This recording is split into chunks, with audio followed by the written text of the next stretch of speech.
বাংলাদেশের সরকারের বিভিন্ন কার্যক্রম আমরা দেখলে আমাদের হাস্য, আমাদের হাসি আসে। আজকে দুঃখ হয় আমাদের বাংলাদেশ সরকার উপরে তো দেখি ফিলিস্তিনের পক্ষে সুখ ছাপাই গেছে, কিন্তু যেই বাংলাদেশের পাসপোর্টের মধ্যে যেখানে ইসরায়েলি আপনার অ্যাকসেপ্ট যেটা কি আপনার ভিসা যেটা উঠানো ছিল বর্তমান সরকার, সেই আবার আমাদের পাসপোর্টের ভিতরে ইসরায়েলকে বৈধতা দেওয়ার জন্য আজকে বাংলাদেশের বর্তমান সরকার সেই ভিসা নীতি চালু করা হীন বিভিন্ন ধরনের ঘৃণ সিদ্ধান্ত গ্রহণ করেছে।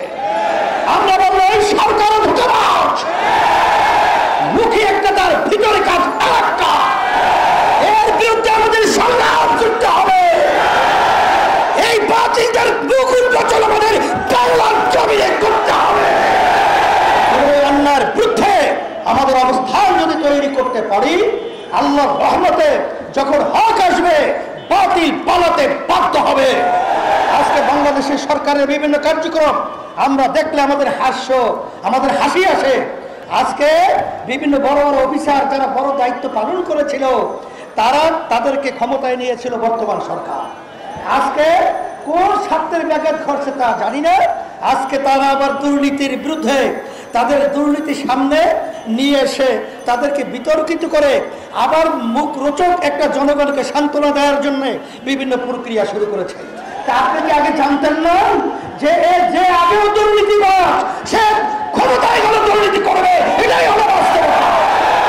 সেই হিসাবে আজকে আমরা আমাদের ঈমান রক্ষার জন্য আমার আজকে মাজলুম ভাইদের, আমার বোনদের, আমার বাচ্চাদের পক্ষে থাকার জন্য আজকে আমরা মাঠে তাদের পক্ষে এবং অন্যায়ের বিরুদ্ধে আজকে আমরা মিছিলে অংশগ্রহণ করব এবং সব সময় আমরা ন্যায়ের পক্ষে অন্যায়ের পক্ষে বিরুদ্ধে অবস্থান তৈরি করব।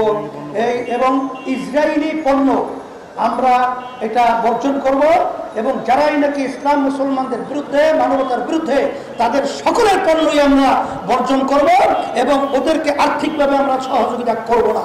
এই আশাবাদ ব্যক্ত করছি। সকলকে ধন্যবাদ জানিয়ে সাংবাদিক